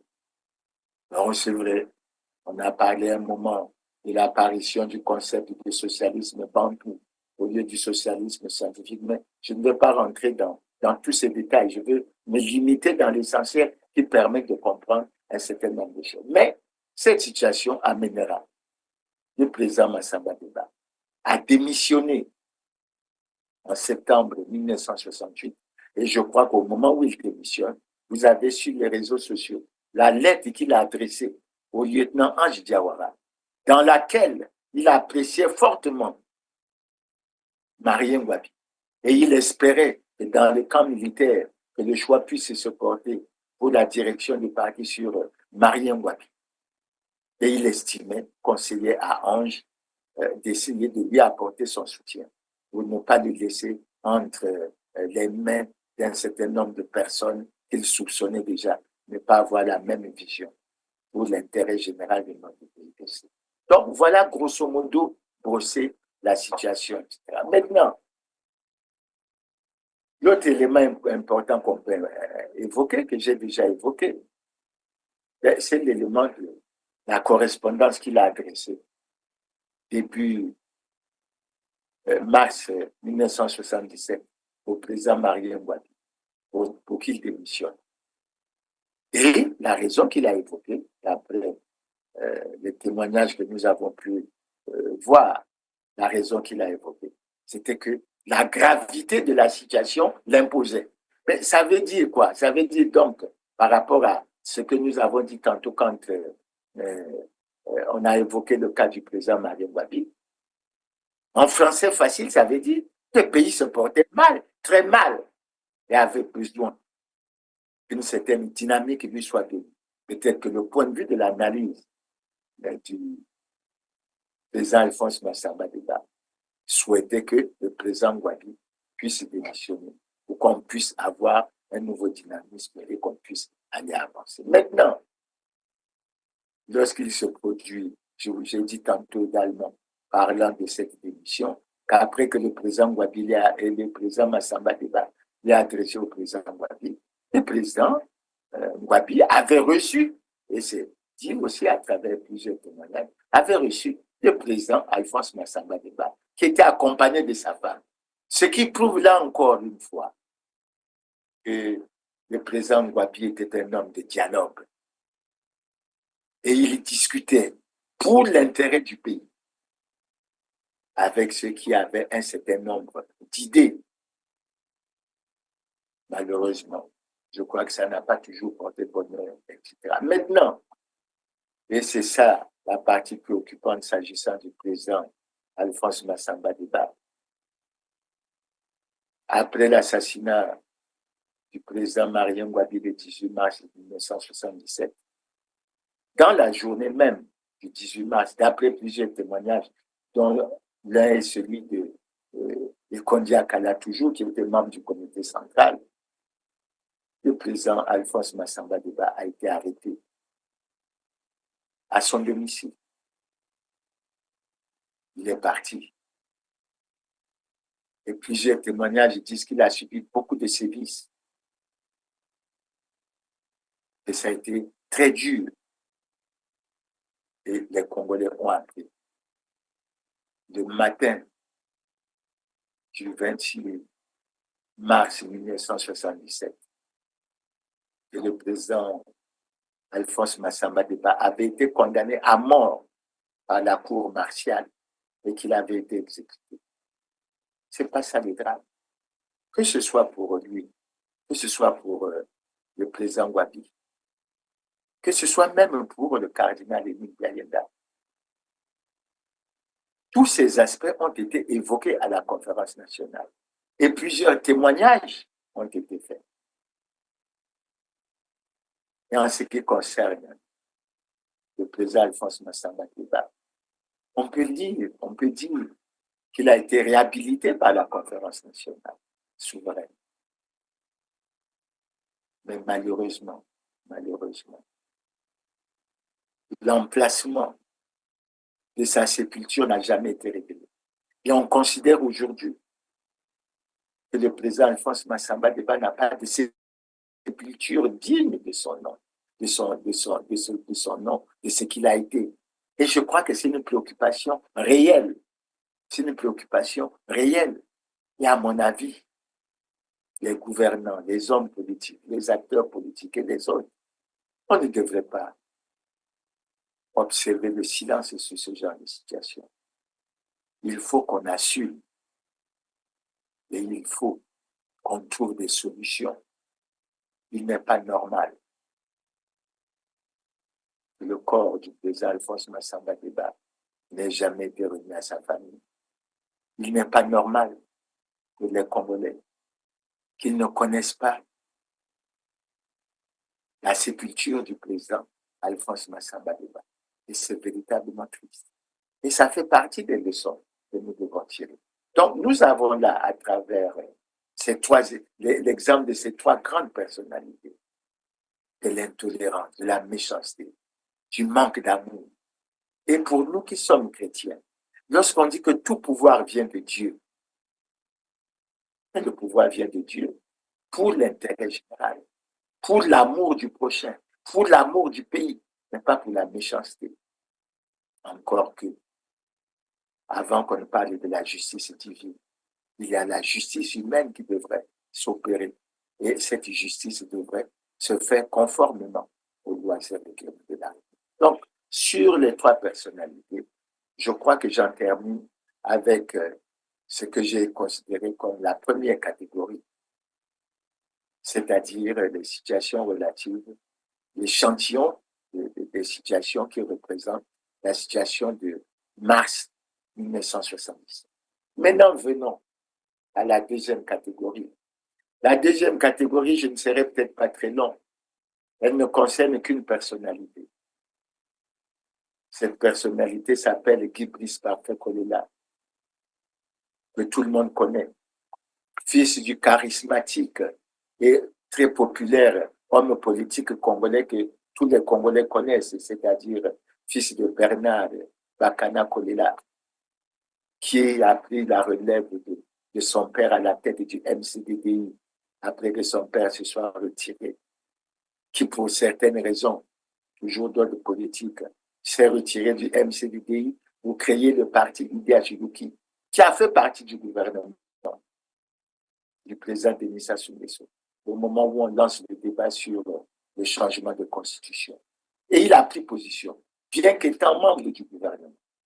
Il a rejoint l'opposition, dans la position qui consistait à défendre le changement de constitution, qui d'ailleurs pour beaucoup d'entre nous était anticonstitutionnel. Il a fait campagne. On a fait campagne avec lui dans toute la ville de Brazzaville. On a fait campagne à Pointe-Noire, où nous avons eu beaucoup de difficultés. Il a fait campagne dans le Poul. Il a été candidat en 2016 avec Jean-Marie Michel Moukoko, avec André Okombi Salissa, etc. dans cette élection. Et vous savez bien qu'il a réalisé de très bons scores, surtout dans le Poul, surtout à Brazzaville. Il a été crédité de 15% des suffrages exprimés selon les résultats officiels et selon l'analyse de plusieurs experts politiques. L'élection de 2016 avait vu arriver en tête les résultats Guy Brice Parfait Kolela et Jean-Marie Michel Moukoko. C'est-à-dire que le président Denis Sassou Nguesso n'arrivait même pas au deuxième tour s'il devait en avoir. Mais nous connaissons la suite. Nous connaissons ce qui est arrivé. Et nous savons que par rapport à l'élection de 2016, Jean-Marie Michel Moukoko et André Okombi Salissa, qui était candidat en même temps que Guy Brice Parfait Kolela, ils sont en prison depuis 9 ans. Ils sont en prison depuis 9 ans. Guy Brice Parfait Kolela avait reconnu les résultats, mais en fait pour rechercher la paix, pour rechercher l'apaisement. Mais Jean-Marie Michel Moukoko et André Okombi Salissa n'ont jamais reconnu l'élection, les résultats de l'élection de 2016. Ils ont toujours et toujours contesté ces résultats. Donc, quand on arrive à Guy Brice Parfait Kolela, après l'élection de 2016, pour laquelle je vais faire quelques commentaires, il a été candidat à l'élection présidentielle de 2021. Et nous savons ce qui est arrivé. Nous avons souffert. Nous avons véritablement souffert de voir les difficultés qu'il avait pour tenir certains meetings, tellement il était devenu faible, tellement il avait des problèmes. Mais il tenait à aller jusqu'au bout. Il tenait à aller jusqu'au bout.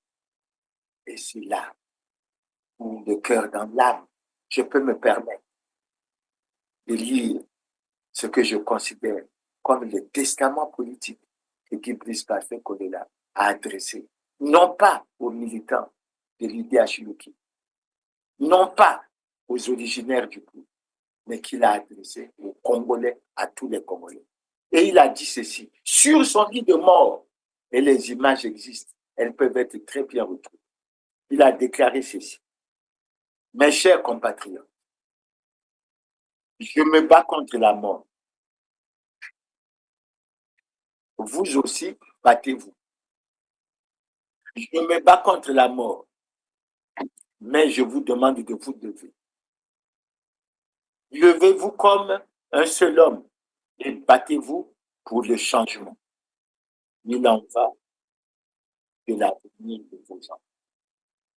Je relis ce que je considère comme le testament politique de Guy Brice Parfait Kolela.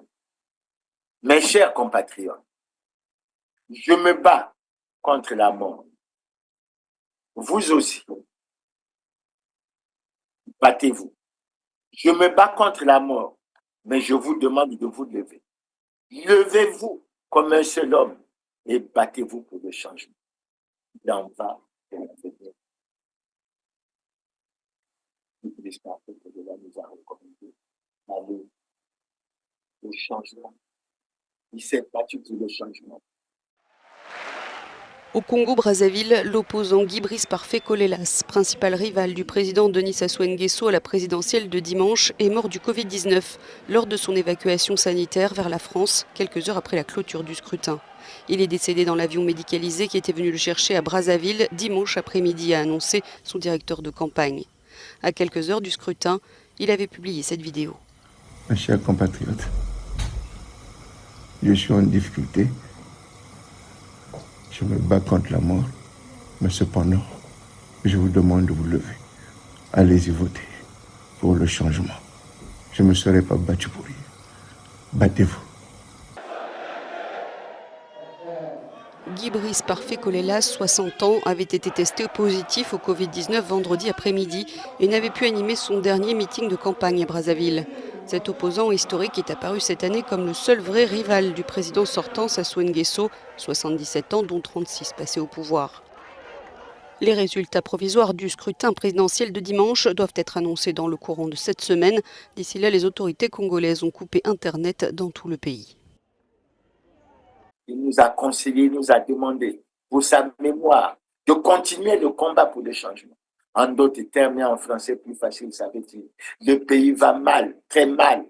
Il faut que nous allions à une vision de changement, de rupture. Il faut que nous fassions la politique autrement qu'elle ne se fait. D'ailleurs, il avait un plan qu'il avait, je suppose qu'il est entre les mains de ses sympathisants, sinon entre les mains de beaucoup de Congolais. C'était un plan pour le redressement.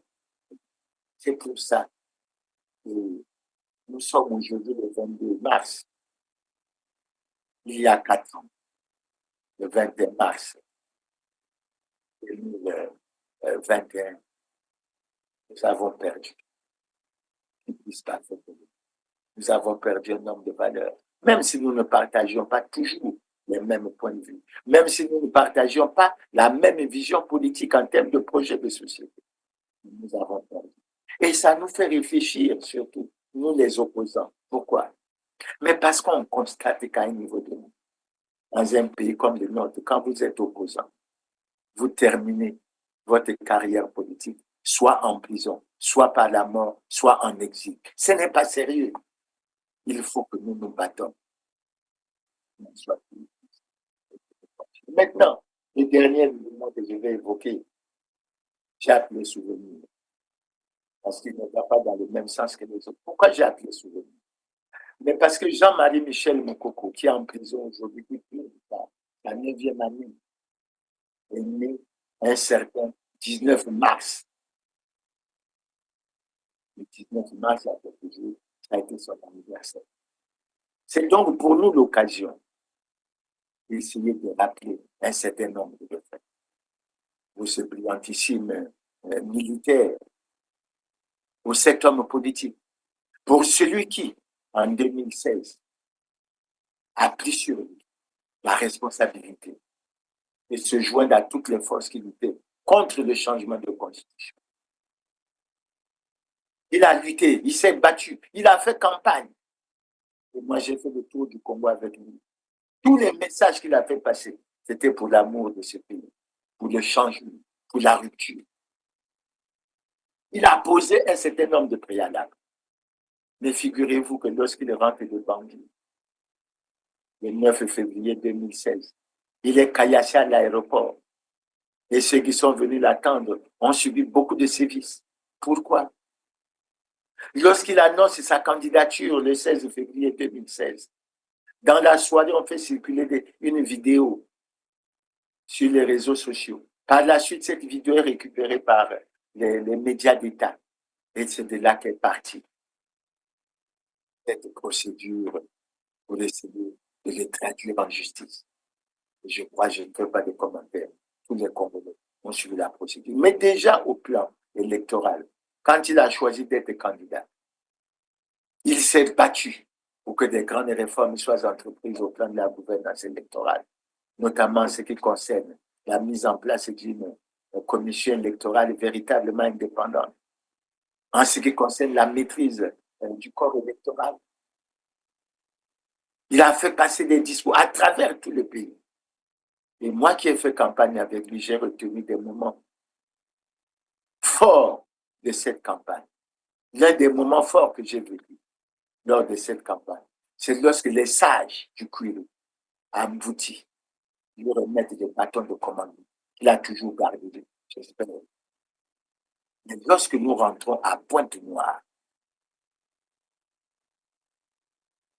de ma vie d'homme politique, je n'ai jamais vu un rassemblement, un meeting aussi important que la foule qui s'était regroupée à la place de Nomba pour entendre et écouter. Et je n'ai pas été surpris lorsque les résultats officiels sont sortis de constater que, par exemple, à Pointe-Noire, Jean-Marie Michel Moukoko, selon les résultats officiels, avait plus de 100 000 voix, alors que Denis Sassou Nguesso a à peine plus de 30 000 voix. Donc un écart de 70 000 voix, qui traduit bien la volonté de la population de Pointe-Noire d'aller au changement, d'aller vers la politique, qu'on fasse la politique autrement qu'elle ne se fait aujourd'hui.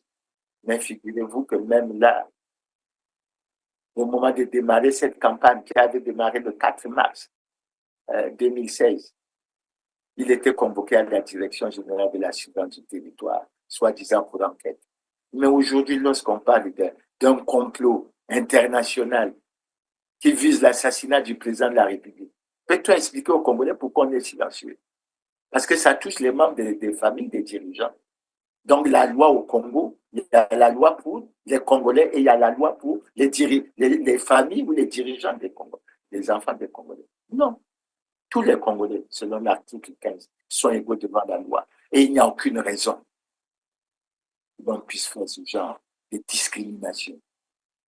Ce n'est pas acceptable. Ce n'est pas acceptable. Et je crois que vous savez, après la proclamation des élections, il a été placé en résidence surveillée. Mais pendant qu'il est en résidence surveillée, vous vous souvenez de certaines visites qu'il recevait, parce qu'on allait lui proposer de reconnaître les résultats, ce qu'il a toujours refusé. Donc aujourd'hui, les Congolais doivent prendre conscience que Jean-Marie Michel Moukoko souffre en prison avec André Okombi-Salissa, parce qu'ils ont voulu et ils ont pris la décision de jouer un rôle important dans l'instauration et la réinstauration dans la démocratie dans ce pays, dans la recherche de la bonne gouvernance, dans ce que nous devons agir pour développer le pays et non pas pour aller vers les voies que nous connaissons maintenant et qui sont regrettables. Donc après l'élection, après toutes ces tracasseries, évidemment, il a été arrêté, il a été interrogé à la direction de la surveillance du territoire, on l'a amené à la maison d'arrêt de Brazzaville. Mais ce qui est curieux, c'est qu'en même temps, il y a eu les déclenchements de ce qu'on a appelé les attaques de la zone sud de Brazzaville, où les gouvernants ont qualifié les responsables de cette démarche, de cette attaque de terroristes avec lesquels on ne pouvait pas discuter. Mais figurez-vous, et des mandats d'arrêt internationaux ont été lancés. Mais figurez-vous que c'est avec les gens qu'on a qualifiés de terroristes que les compromis ont été trouvés. Et Jean-Marie Michel Moukoko, qui a bénéficié de l'avis du groupe des Nations Unies chargé de la détention arbitraire, qui a émis un avis pour la libération immédiate de Jean-Marie Michel Moukoko. Jean-Michel Moukoko a vu la voix de Jean-Yves Le Drian, se lever pour, selon lui-même, parler avec fermeté au président Denis Sassou Nguesso pour demander que des actes forts soient posés à l'endroit de l'opposant Jean-Marie Michel Moukoko et des autres opposants, André Okombi Salissa et les autres. De tout ça, les gouvernants répondent. Ils ne veulent pas interférer dans la justice. Quand vous n'arrêtez pas ceux qui volent, ceux qui détournent, vous ne voulez pas interférer dans la justice. Et lorsqu'on a libéré, ou on a eu un accord de paix avec ceux qui étaient traités de terroristes, c'est quoi? Non, il ne faut pas faire comme ça. Et après, vous venez pour dire que vous voulez qu'il y ait le vivre ensemble. Est-ce que c'est normal que les choses soient comme ça? Et nous avons tenu, justement, au moment où nous parlons de ça, avoir ce souvenir. C'est un événement, 19 mars, qui se déroule pendant les jours de la période sombre que le Congo a connue. Et nous avons tenu à témoigner, à avoir une pensée particulière, une pensée forte, une pensée noble au Jean-Marie Michel Moukoko, en dépit du fait qu'il est dans les géoles. Mais j'ose espérer que les Congolais en tireront des leçons. Aujourd'hui, quand vous faites la politique, vous êtes proche de la prison. Mais quand vous volez, vous détournez, vous faites tout ce que vous voulez. Vous pouvez circuler librement. Mais il n'y a pas que Moukoko qui est poursuivi par la justice. Aujourd'hui, on voit sur les réseaux sociaux des nouvelles vidéos qui sortent, qui circulent sur les disparus du beach. Sur les autres affaires aussi. Il y a les biens mal acquis, etc. On en voit tous les jours. Pourquoi la justice ne se fait pas? C'est sur tous ces problèmes que nous devions méditer. C'est sur tous ces problèmes que nous devions faire en sorte que nous nous accordons pour que nous allions vers un autre Congo que celui que nous connaissons aujourd'hui et que celui dans lequel nous. Donc, chers téléspectateurs, j'ai voulu, à travers ces rappels, non pas mettre le couteau dans les blessures, etc. Non, mon but, mais je dis aux gouvernants, ce n'est pas le silence qu'il faut réserver à ce genre de situation. Il faut recommander de parler aux jeunes, non pas seulement des tragédies qu'on a connues dans le pays, mais y compris celles de tous les aspects. Et je suis surpris. Et figurez-vous, j'ai vu les dernières images de la commémoration du 48e anniversaire de la mort du président Marien Ngouabi, qui j'ai vu, c'est le PCT. C'est devenu une affaire du PCT. Il n'y a plus d'État. C'est le secrétaire général du PCT qui réunit les membres du PCT. Ils oublient même que le président Marien Ngouabi était également président de la République. Et que tout ce qui concerne une telle commémoration concerne tous les Congolais. J'espère qu'ils le regarderont. Donc, chers téléspectateurs, j'ai voulu attirer votre attention. En attirant l'attention, je crois qu'il faut que vous méditez sur cette question. Il n'est pas bon que sur les situations que nous avons connues, il y ait toujours des doutes et que les Congolais pensent qu'il y a des zones d'ombre et que la vérité, celle qu'on peut considérer comme la vraie vérité, n'est pas connue. Ce n'est pas bon. Il n'est pas sérieux que le président Alphonse Massamba Deba n'ait pas de dépouilles mortelles dignes de ce nom. Et on peut même dire au président, s'agissant du président Massamba Deba, mais s'il a été exécuté le 25 mars 1977 pour avoir, semble-t-il, été l'élément organisateur du complot qui a permis l'assassinat du président Marien Ngouabi. Mais le procès de 1978 a servi à quoi? Mais les zones d'ombre qui sont apparues au niveau de la conférence nationale sera réglées à partir de quand? Bref, c'est autant de sujets préoccupants. On ne peut pas parler du vivre ensemble dans un pays sans évoquer les aspects de réconciliation nationale. Tellement les frustrations, les humiliations sont trop nombreuses et trop grandes. On a le sentiment que dans ce pays, il y en a qui pensent être permis de tout faire, y compris donner la mort. D'ailleurs, c'est ce que je critique, puisque l'article 96 de notre Constitution donne droit, semble-t-il, au président de la République, pendant l'exercice de son mandat, de faire tout ce qu'il veut et de ne pas être poursuivi. Après, non, il faut que toutes ces choses-là soient revues. Donc, je terminerai en disant, l'objectif que nous poursuivons, c'est que nous ne pouvons pas renier notre histoire. Nous devons assumer notre passé. Nous devons vivre notre présent et nous devons envisager l'avenir avec sérénité en tirant les leçons du passé et du présent.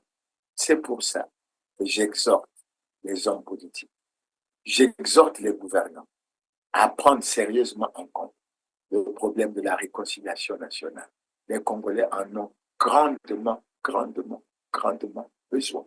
On ne peut pas être dans un pays, on dort et puis après, on vous fait apparaître des vidéos, il y a les disparus du beach. Après, on vous fait apparaître des vidéos, c'est les biens mal acquis. Et au Congo, ça ne semble pas préoccuper les gouvernants, mais c'est extrêmement grave. C'est extrêmement grave.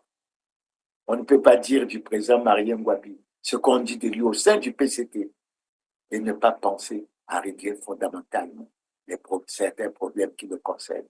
Il en est de même pour le président Alphonse Massamba Deba. Il en est encore pour d'autres personnalités extrêmement importantes. Puissions-nous agir dans l'amour du pays pour que nous allions dans la paix, pour la construction de ce pays, mais en respectant les lois et règlements de la République, en ayant de l'amour pour ce pays et de l'amour pour les Congolais. Chers téléspectateurs, je crois que j'ai voulu pour cette période que je trouve comme une période sombre, avoir une pensée à la fois noble, à la fois particulière, à la fois pieuse, pour toutes les victimes de l'intolérance politique de notre pays. Elles sont extrêmement nombreuses. J'ai tenu mettre en exergue en cela la situation vécue par des grandes responsabilités. Figurez-vous, je n'ai pas voulu le dire dans le corps de l'émission, figurez-vous que les présidents Marien Ngouabi et Alphonse Massamba Deba sont les deux de nos présidents qui sont morts, qui ne sont pas impliqués dans les questions de scandales économiques et financiers. Parce que le président Youla a été condamné, soi-disant, au détournement de fonds. Le président Yombi a été condamné, semble-t-il, ou accusé de détournement, etc. Le président Pascal Issouba a été condamné dans l'affaire Oxy, je crois. Et quand on voit aujourd'hui le niveau des vols faits par les gouvernements, on est en mesure de se demander. Mais j'ai voulu vous inviter à une méditation. La prochaine fois, nous arriverons. Nous prendrons un thème qui est beaucoup plus collé à la réalité. Mais ce que j'ai évoqué, c'est par rapport à une démarche qui devrait être entreprise tôt ou tard, mais je pense qu'elle sera entreprise pour la réconciliation nationale. Et je rappelle aux gouvernants, aux hommes politiques, que la conférence nationale a réhabilité le président Alphonse Massamba Deba. Donc il n'y a aucune raison que cette situation puisse perdre. C'est sur ces mots, chers téléspectateurs, que je clôt l'émission. Je vous invite à la prochaine émission qui aura lieu le samedi 29 mars 2025. Et j'ose espérer que nous aurons un thème. Je vous préviens, c'est probablement que nous reviendrons au problème de la gouvernance électorale. Voilà, chers téléspectateurs. Je vous remercie pour votre bon attention. Merci et à la prochaine.